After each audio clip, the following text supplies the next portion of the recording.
ألقى المكتب المركزي للأبحاث القضائية التابع للمديرية العامة لمراقبة التراب الوطني أبسيج صباح اليوم الخميس شخصا في 42 من عمره موال لتنظيم داعش الإرهابي يبلغ من العمر 24 سنة.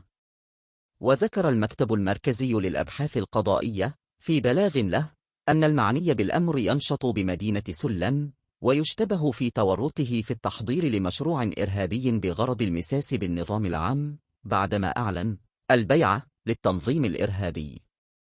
وأظهرت الأبحاث الأولية أن الموقوف أبدى اهتمامه بكسب خبرات في مجال صناعة المتفجرات نتيجة تشبعه بالفتاوى التي تحرض على القيام بعمليات إرهابية.